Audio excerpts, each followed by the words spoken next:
During the afternoon of August 31st, 1939, German forces made their final preparations for the invasion of Poland. Air crews studied their targets. Tanks moved to their assault positions. Then, in the early hours of September the 1st, German soldiers dressed in Polish uniforms attacked a radio station on the German side of the border, leaving behind some bodies.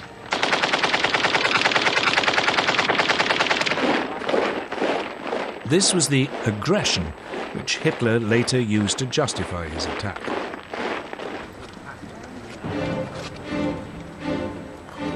At 8 that morning, German troops pushed aside the Polish frontier barriers and mobile forces raced forward.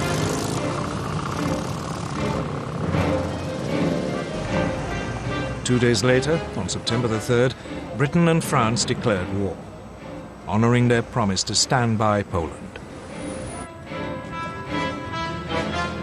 But by then, the Poles were in deep trouble. They were not only outnumbered, but facing a new form of warfare for which they were ill-prepared. Blitzkrieg.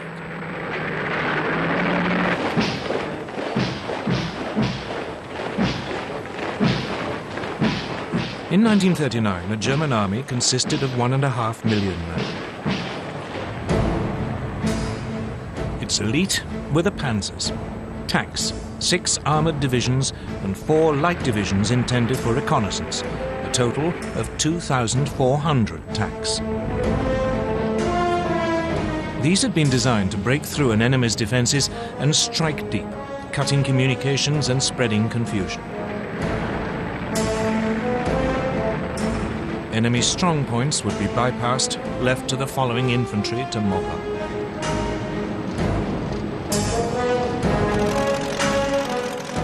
The new German Air Force, the Luftwaffe, was also designed for blitzkrieg.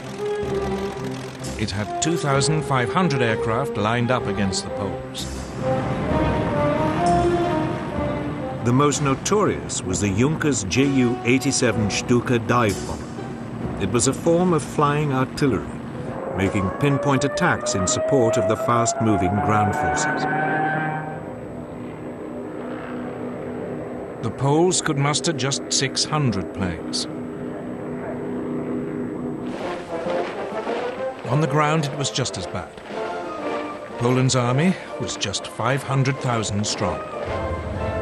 It had only 880 tanks. It even had 11 brigades of cavalry, lances and horses against army. But it wasn't just numbers that gave the Germans their advantage. They used their panzers in a radically new way, as separate, hard-striking units. The Polish tanks were dispersed to support their infantry. The Poles' task had been made even more difficult by the German takeover of Czechoslovakia. The west of the country, including the capital Warsaw, was now surrounded on 3 sides by German-controlled territory. This geographical advantage was essential to Germany's grand plan. The task of the first thrust of the tanks was to create an initial breakthrough. But actually winning the war depended on deep pincer movements designed to surround and crush the enemy. These would come from Army Group North under General Fedor von Bock. He would launch 2 thrusts from northeast Germany and East Prussia. Army Group South under General Gerd von Rundstedt would launch 2 more from Silesia and Slovakia. The aim would be for the pincers to meet near Warsaw and Brest-Litovsk.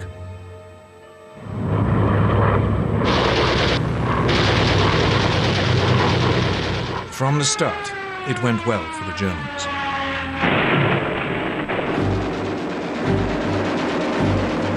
The Polish Air Force was effectively eliminated within the first 2 days.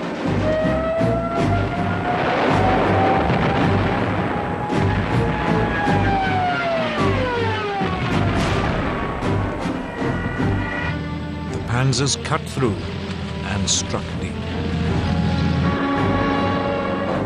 Stukas and medium bombers proved devastatingly effective.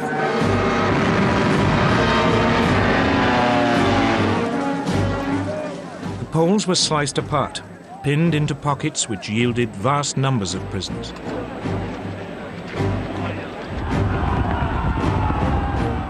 Legend has it that some Polish cavalry units gallantly tried to attack the panzers, but it was futile.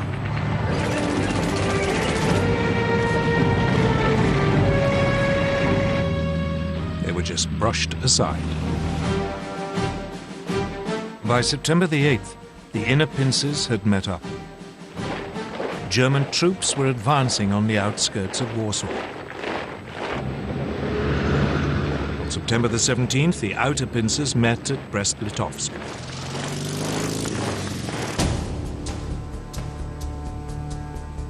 On the same day, Soviet forces crossed the eastern Polish frontier as part of the agreement reached between Hitler and Stalin in the Nazi-Soviet pact. The Polish army was now in full retreat, its government fleeing abroad. Warsaw, however, fought on.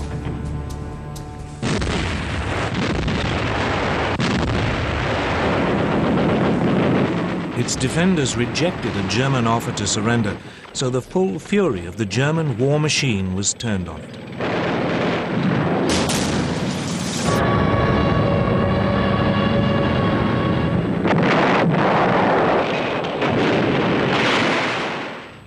Watching it all was Adolf Hitler, who had followed close behind his conquering army.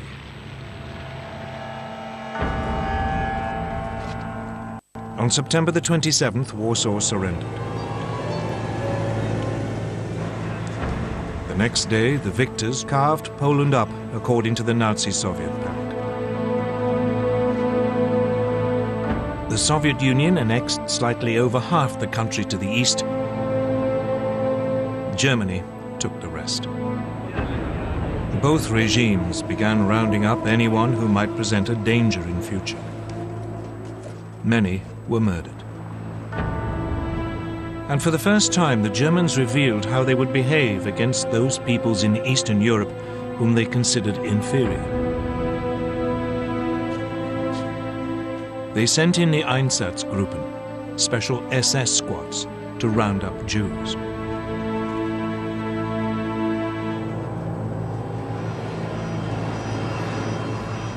Most were forced into ghettos in the major cities, where they would be starved to death.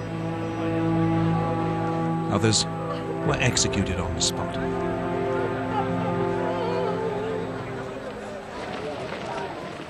This was not, however, the end of the Polish army. More than 50,000 troops escaped and eventually reached France. There, a provisional government had been formed by General Władysław Sikorski. The Poles would fight on bravely from abroad.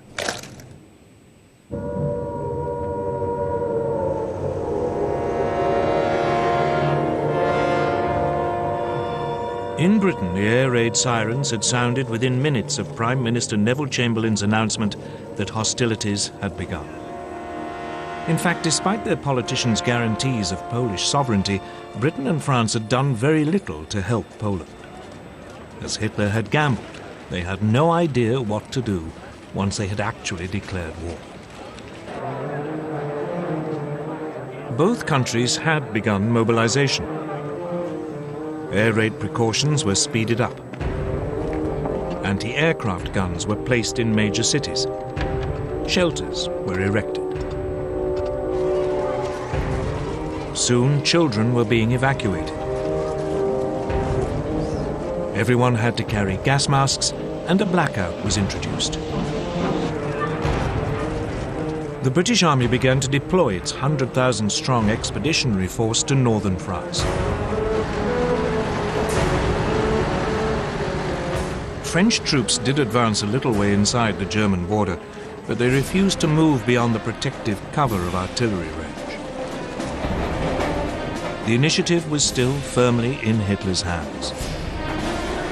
And he at least knew precisely what he was going to do next.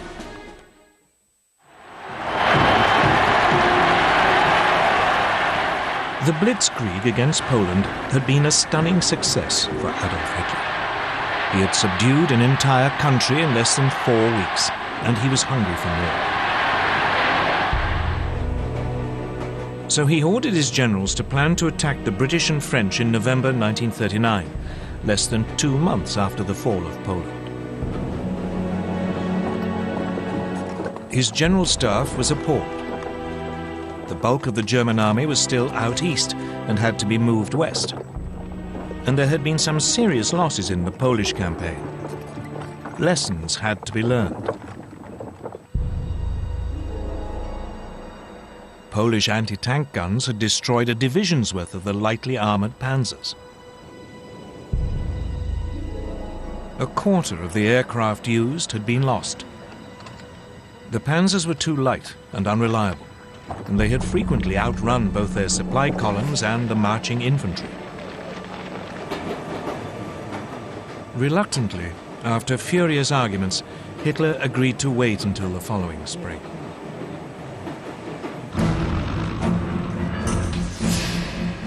Meanwhile, his enemies were also learning lessons. Britain had thought that bombers would be a key weapon in the coming conflict. But when on September the 4th, Britain's Royal Air Force made a daylight raid on German shipping, 7 of the 30 bombers were shot down. It soon became clear that this wasn't a one-off misfortune. In some raids, over half the aircraft were lost. British bombers just weren't up to the job. So the RAF switched to night raids, and they decided to drop not bombs but leaflets, so as not to provoke retaliation.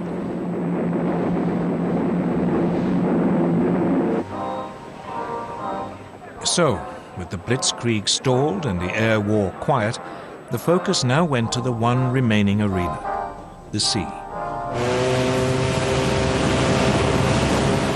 Germany's navy was still in the middle of an ambitious building program that wasn't due to finish until 1948. The commander of its submarine arm, Admiral Karl Dönitz, planned to cut Britain's supply routes across the Atlantic. For this, he wanted 300 ocean-going submarines, but he had just 38. Nevertheless, Dönitz ensured that all available U-boats were at sea on September the 3rd, the first day of the war against Britain. That evening, believing it to be an armed merchant cruiser, U-30 sank the liner Athenia without any warning.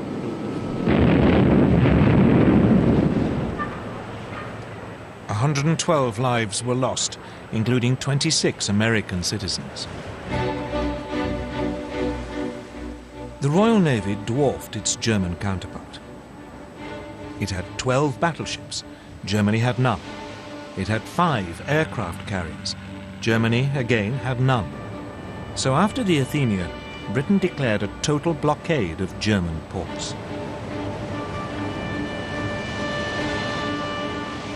But for all its size, the Royal Navy had too few escort vessels. Many merchant ships had to sail alone.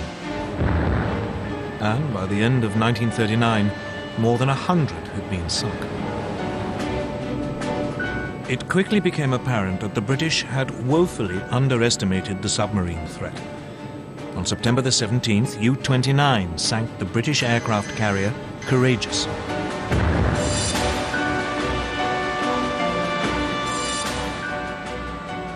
On October the 14th, the battleship Royal Oak was sunk when U-47 slipped through the defences of the British main fleet base at Scapa Flow in the Orkneys. Meanwhile, Germany's small surface fleet had also been unleashed against the sea lanes. In the North Sea, the battlecruisers Scharnhorst and Gneisenau intercepted a convoy on November the 22nd.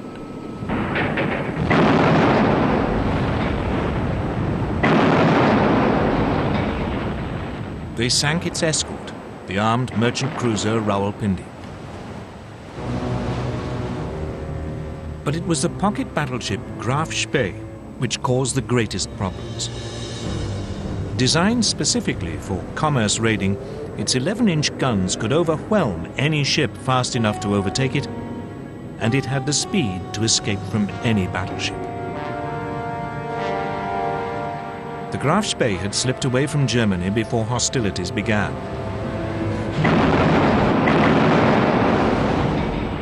Soon it was cutting loose in the South Atlantic and Indian Oceans. Finally, 3 British cruisers, Exeter, Ajax and Achilles, intercepted it off the River Plate on the east coast of South America. The British ships damaged the pocket battleship so badly that it had to take refuge in the neutral Uruguayan port of Montevideo. The Germans were then fooled into thinking that a more powerful British force had arrived. When the Graf Spee was commanded to leave port, her captain scuttled her rather than risk annihilation.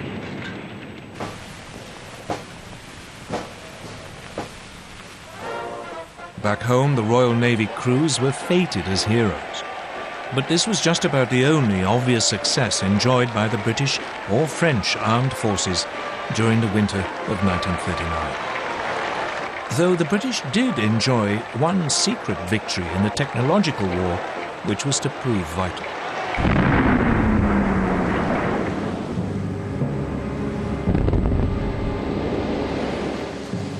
As soon as the war began, Britain began to lose large numbers of ships to German mines. What was so mysterious was that the ships didn't seem to have actually struck them. The mines had simply exploded as the ships passed nearby. Then, on the night of November the 22nd, 1939, a German plane was spotted dropping a mine at low tide in the Thames estuary. Disarmed and rescued from the mud, the mine was found to be set off by the magnetic signature of a ship passing close by. The solution was to reduce a ship's magnetic signature by hanging a copper cable round the hull and then passing an electric current through it, a process called degaussing. Once degaussing was applied to all ships, the danger from the magnetic mine was massively reduced.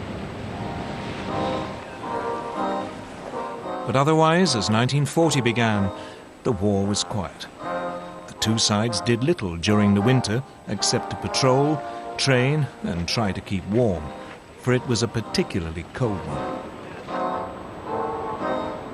An American journalist called it the phony war. For the Germans, it was the Sitzkrieg.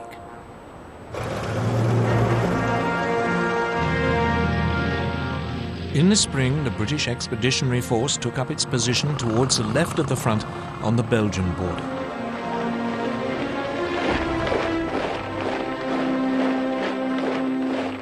But it was dwarfed by its French ally.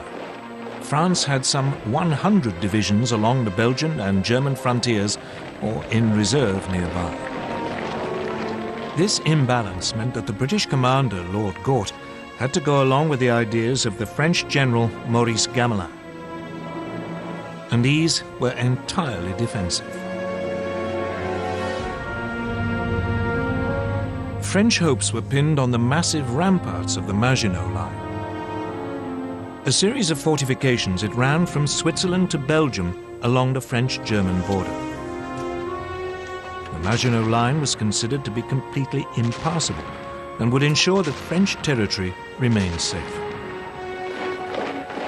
But otherwise, the Allies had no idea of how actually to defeat Germany.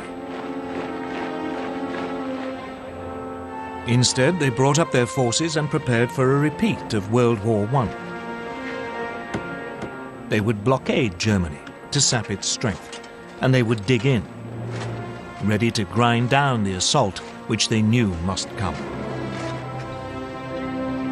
None of their commanders seemed to consider that the Germans might have totally different ideas, or that the next moves might come in a completely different arena. Scandinavia.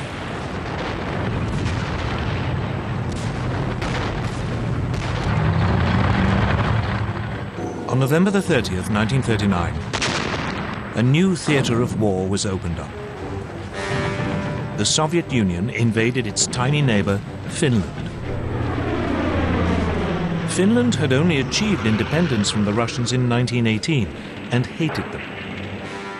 Soviet dictator Joseph Stalin was convinced that one day the Finns might allow the Germans in to attack Leningrad and the vital Arctic port of Murmansk. The Red Army outnumbered its Finnish opponents by more than 10 to 1. The invasion should have been a walkover. But its leadership had been devastated by Stalin's terrible purges. The Finns were led by General Gustav Mannerheim. He fought back using hit-and-run tactics amid the deep snow, often on skis. The Soviet troops, confused and poorly led, suffered massive losses. Finland's gallant resistance caught the imagination of the British and French. Soon they were planning to send help via Norway and Sweden. The fact that this might suck two neutral countries into the war was ignored.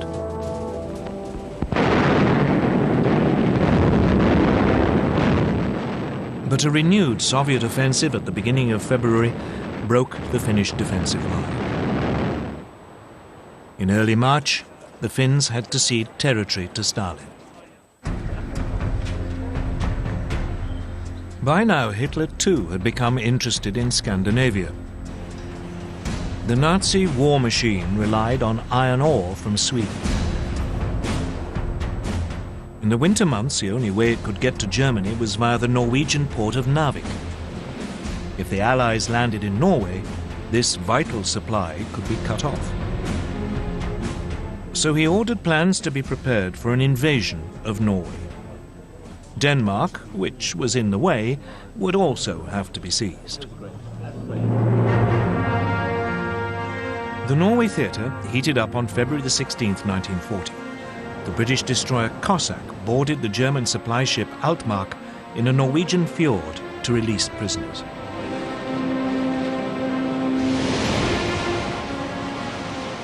Then, on April the 9th, German troops began landing at 5 ports: Oslo, Kristiansand, Bergen, Trondheim, and Narvik.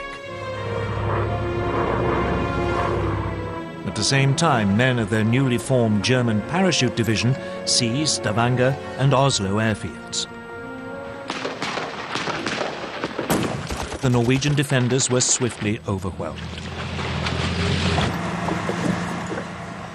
as were the Danes. German forces occupied their country within 24 hours. In Norway, the Germans moved swiftly to link up their beachheads and seize all the major towns. In the air, the Luftwaffe had total control. The Allies now responded. A landing force was dispatched to recapture Narvik. French and Norwegian forces achieved this on May the 28th. But a substantial German force was now approaching. So 6 weeks later, the Allies abandoned Norway to its fate.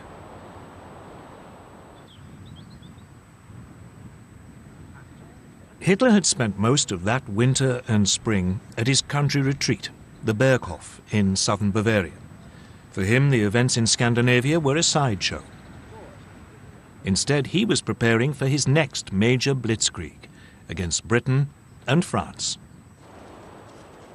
The first plan his generals brought him had a familiar ring to it. The Germans would advance into Belgium, aiming to swing down towards Paris.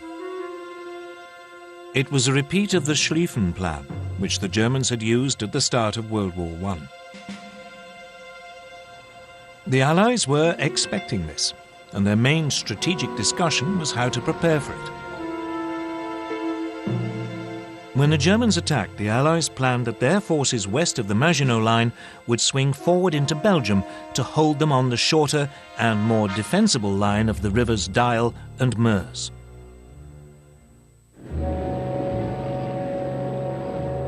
Then, on January the 10th, 1940, a German liaison aircraft lost its way and crashed in Belgium.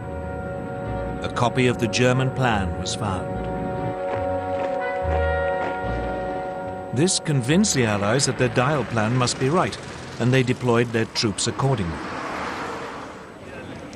Unfortunately, the same event made the Germans alter their ideas entirely.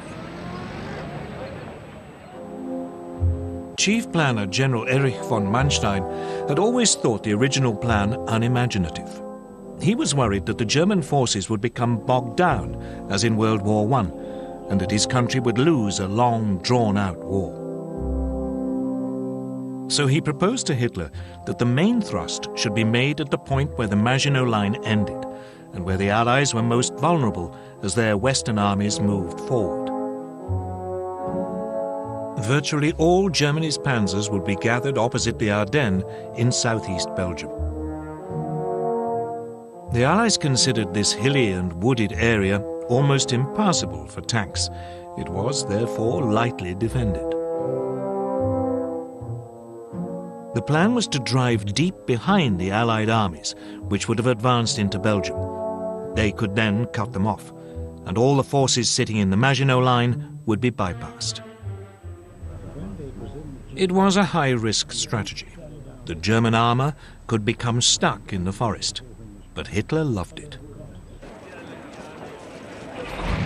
So the German forces were redeployed without the Allies knowing. The Allies, meanwhile, prepared for their long defensive war. In addition to the formidable barrier of the Maginot Line, they had a slight advantage both in manpower, some 110 divisions available against 95 German, and in armor, about 3,000 vehicles against 2,700. The French also had the better tanks. Their 32-ton Char-Bay had both 75 and 47mm guns. Its disadvantage was that the main gun was mounted in the hull, and so was difficult to aim. The other gun was in a one-man turret, from which the commander had to control the tank as well as man the gun.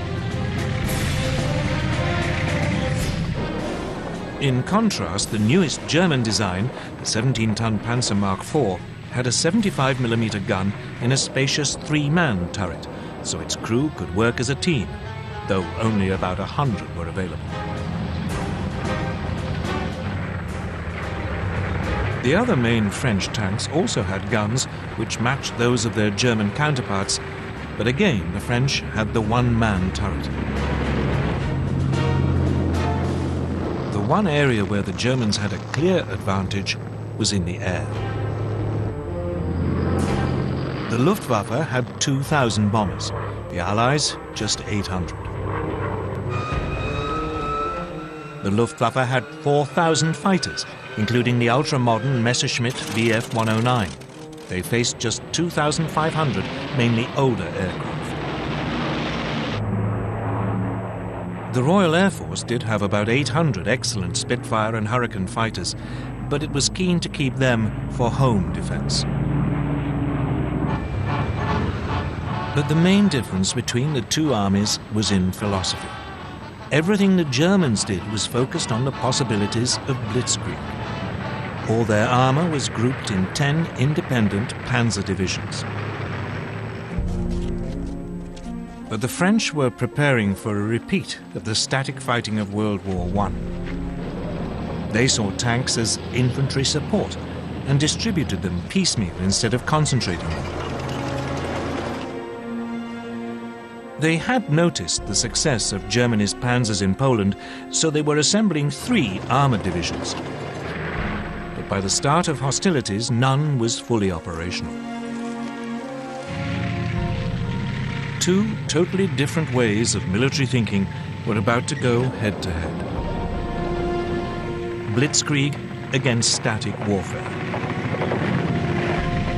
summer of 1940 would soon show which was correct. On May the 10th, 1940, Winston Churchill became Prime Minister of Britain. He couldn't have picked a worse day. That was the day Hitler chose to launch his blitzkrieg against France and Britain. At dawn, a whole German airborne division parachuted into Holland to seize bridges and airfields. Simultaneously, the massive Belgian fortress of Eben-Emael was assaulted. Paratroop engineers were dropped on top by swooping German gliders. They swiftly silenced its guns. Meanwhile, the Luftwaffe attacked Dutch and Belgian air bases. Then the frontier barriers were pushed aside. And Hitler's Army Group B, under General Fedor von Bock, now drove into Holland and Belgium.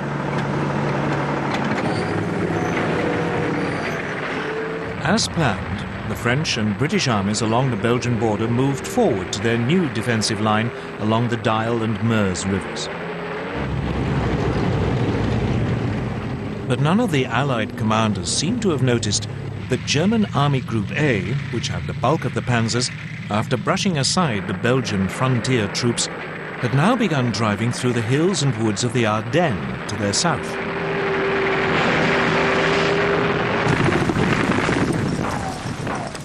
Meanwhile, the Germans were pushing rapidly through Holland.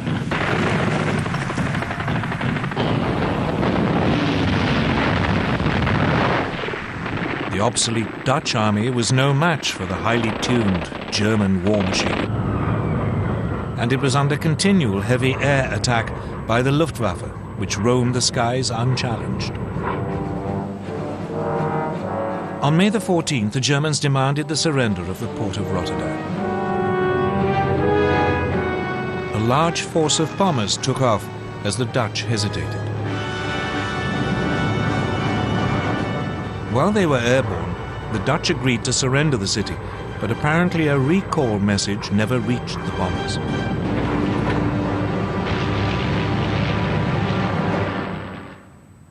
Rotterdam was devastated. The Dutch capitulated the next day.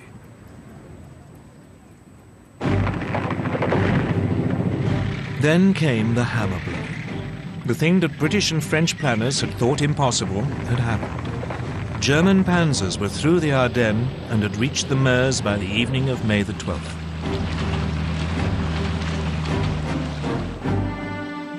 Among the first to arrive at Sedan, well north of the Maginot Line, were the men of the 19th Panzer Corps, commanded by General Heinz Guderian, fresh from the triumphs in Poland.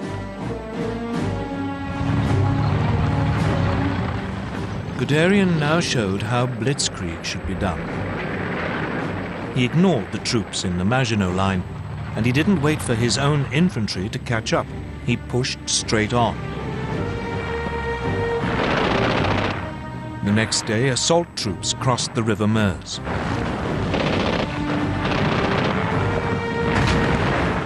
Engineers began building bridges for the armor while under heavy French fire.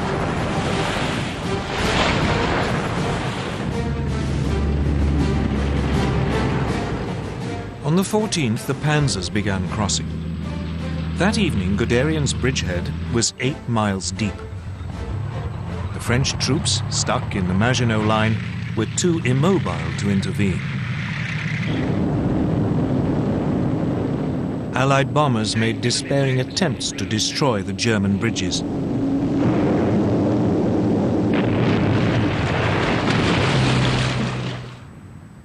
But most were shot down.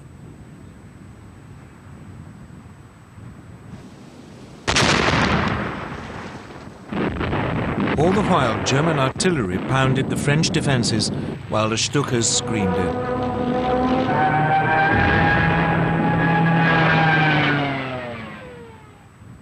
Just 3 days after the attack had been launched, the French defenders around Sedan broke.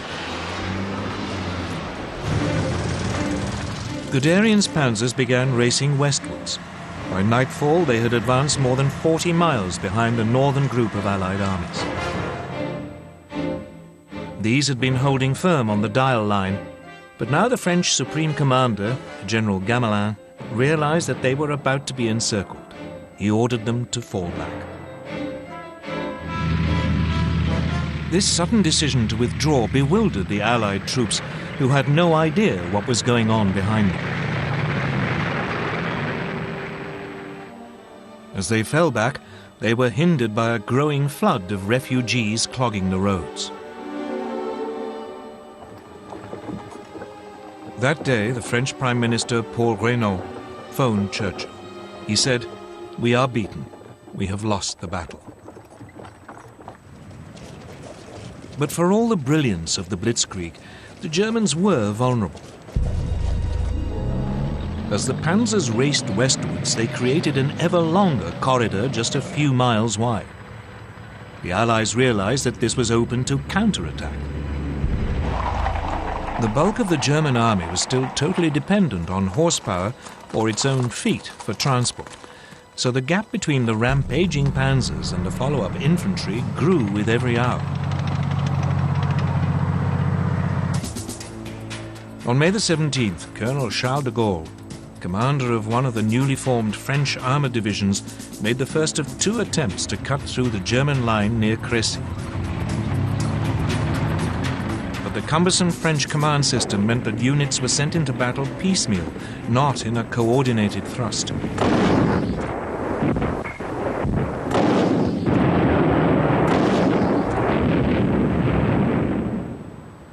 The Germans had little difficulty warding off both attacks, inflicting heavy casualties. It seemed that nothing could now stop Guderian. He plunged on, further and further into France. By the 19th, his lead units were past Péronne. On the 20th, in an extraordinary 56-mile dash, Amiens had been taken by lunchtime. Abbeville, just 14 miles from the English Channel, was seized by 9 that evening. And at midnight, a battalion of the 2nd Panzer Division reached the coast at Noyelles. The Germans had split the Allied front in 2. Everything now depended on whether they could defend this long, thin corridor, or whether the Allies could successfully counterattack.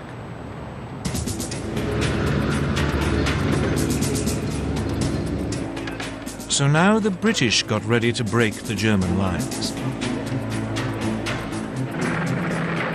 On May the 21st, 2 armoured battalions prepared to launch an attack south of Arras.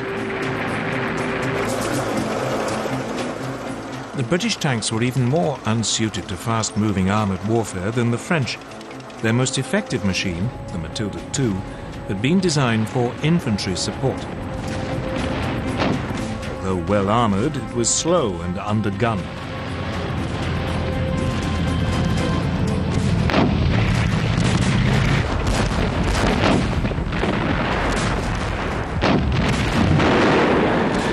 The Germans had little trouble in repulsing the attack. But it did have an effect. By now, the German High Command were becoming worried by their extended lines of communication. So, for the time being, driving south into the rest of France was put on hold until the infantry had caught up. The priority was to turn north and eliminate the British Expeditionary Force and the French First Army fighting beside it. On May the 22nd, Guderian and the panzers began their attack to destroy the Allied armies. These were now pulling back to the ports of Boulogne, Calais and Dunkirk, but they were trapped. On May the 23rd, General Alan Brooke, commander of British II Corps, wrote, "Nothing but a miracle can save the British Expeditionary Force." 2 days later, the Germans seized Boulogne.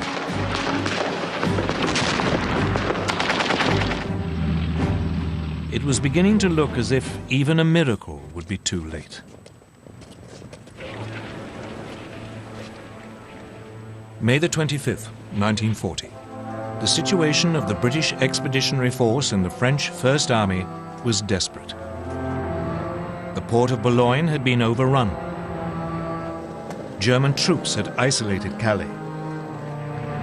The British were being forced back to the port of Dunkirk. Lord Gort, the British commander, advised his government that the only hope of saving even a fraction of his troops was to organize an evacuation by sea. But as the dive bombers screamed down and the panzers were poised for the final assault, evacuation seemed a forlorn hope. The British anticipated that Dunkirk would be overrun within a day. But unknown to the British, Hitler and the German High Command had made a decision which was to save them from total annihilation. The Germans were only too aware that their panzer crews were exhausted and their machines needed urgent repairs. Those attacks by de Gaulle and the British may have failed, but they have shown very clearly how vulnerable the German lines of communication were. This was the great weakness of blitzkrieg. So the High Command made a fateful decision.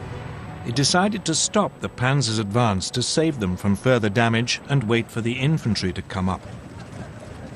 Only then would the Allied pocket around Dunkirk be eliminated. So the blitzkrieg was halted and the panzers lay idle. They would not advance for 2 days, just enough to buy the British in particular a little time to prepare. As the tanks waited, the only major action was in Calais. There the British and French garrison refused to surrender. Instead, they had to be overrun in 3 days of bloody hand-to-hand fighting. When the panzers got going again 2 days later on May the 26th, the weather had changed.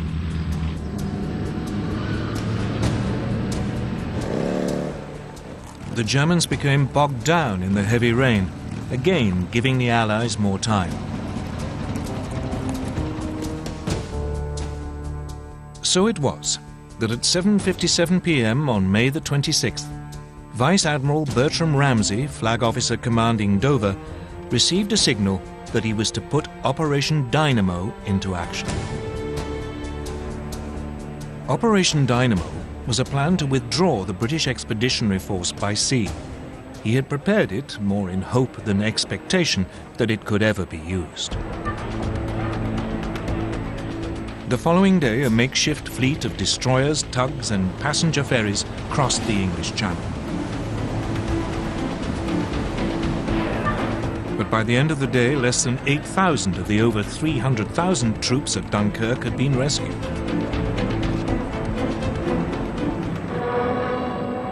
The port was under such heavy air attack that it could not be used. And the ships could not get in close enough to the beaches.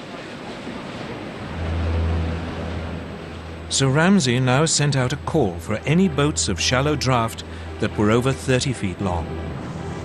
Hundreds of cabin cruisers, fishing boats and barges were gathered from harbours all over southern England and sent across the Channel, often crewed by their civilian owners. The little ships worked on the beaches of Dunkirk, ferrying troops out to the larger boats waiting to take them to safety.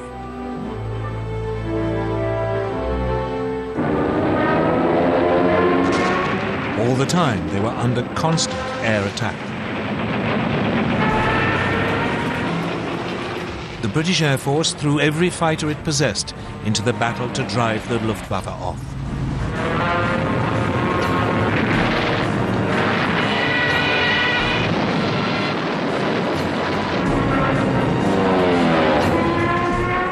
Even so, 7 French and 6 British destroyers were sunk, together with 24 smaller warships.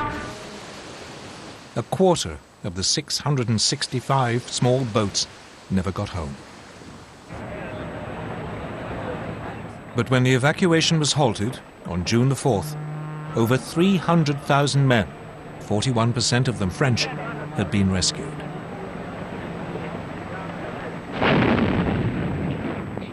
None of this would have been possible without the heroism of the French army.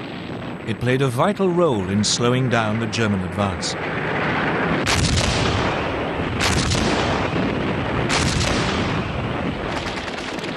The French rearguard didn't leave its positions around Dunkirk until the last boats had pulled away from the beaches.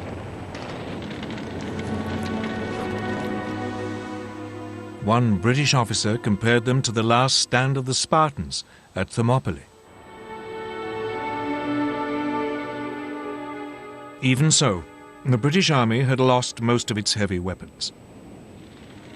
It wouldn't be fit to fight the Germans again for a long time. France still had to fight on, but it had lost more than half its army. Against them, the Germans had 92 divisions, including masses of armor.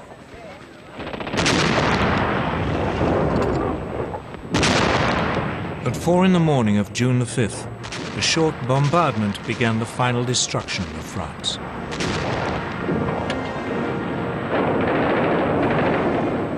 Assault troops crossed the Somme and the Aisne. At first, the French resistance was fierce, and the Germans struggled to break out of their bridgeheads. But, once again, the Luftwaffe helped crush the defenses. Soon the panzers were pushing south, and the trickle of surrendering French troops turned into a flood. By the 9th, the panzers had reached the River Seine, and the infantry were only a few hours behind. Once across the river, the Germans fanned out into the interior of the country. On the 14th, the German army marched into Paris.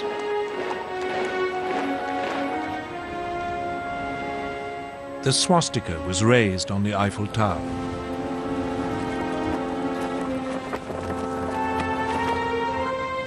Hitler had secured the prize which had eluded the Kaiser in 1914. The Parisians could only watch in stunned horror. Throughout the period of the French collapse, Winston Churchill paid 5 visits to France, trying to bolster French resistance. On June the 16th, he even offered Paul Reynaud a union with Britain if France stayed in the fight. But it was too late. Reynaud's cabinet rejected the proposal, and the Prime Minister resigned that evening.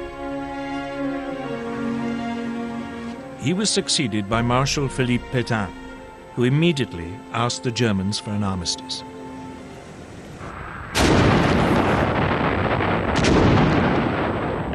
It was only now that the Germans finally began to attack the Maginot Line, which had been left isolated. After a heavy artillery bombardment, the French defenders offered only token resistance before the German troops occupied the forts.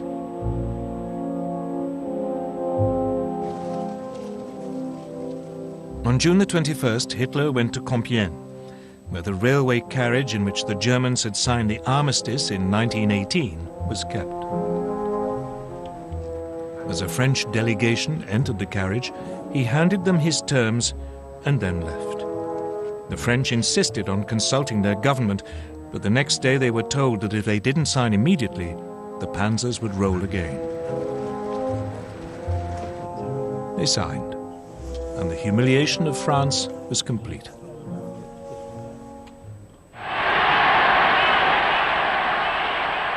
For Hitler, his control of Western Europe seemed absolute.